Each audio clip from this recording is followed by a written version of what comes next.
Hey guys, welcome to the first part of a new series. It's going to be a three-parter for inverse kinematics. Today, we're doing a leg inverse kinematics. So make sure you already have a leg. If not, it's pretty easy. This is just what I did. And then make an armature, and in here in the object properties, make sure the viewport display is in front.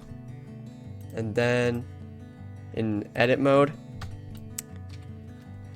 bring that, just make a leg, but make sure the knee is out a bit, and then like so.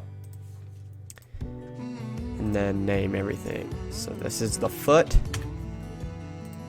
this is the lower leg, and this is the upper leg. And if you were doing this on two legs, you would have to do .L or .R, depending on if it's left or right.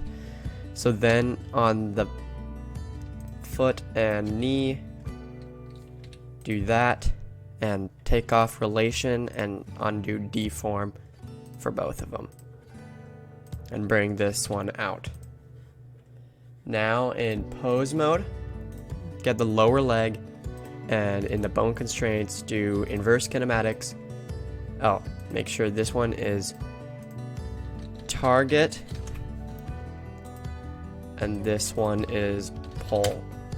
So target will be the target, and the pull target will be the pull.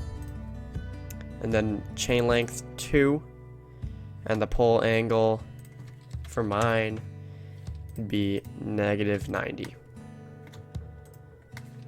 Let's just check if it works good. Yes. And now just hook the foot up, or the leg up to the bones, and then you have yourself a leg. And if you want easier rigging, make the foot copy rotation of the target with the X inverted and local space. And now it should look nicer, and you can maybe don't invert the X. Yes, that's how you make an inverse kinematic leg, so then you don't have to individually rotate the bones. So thanks for watching, and stay tuned for the arm and the tail. Bye.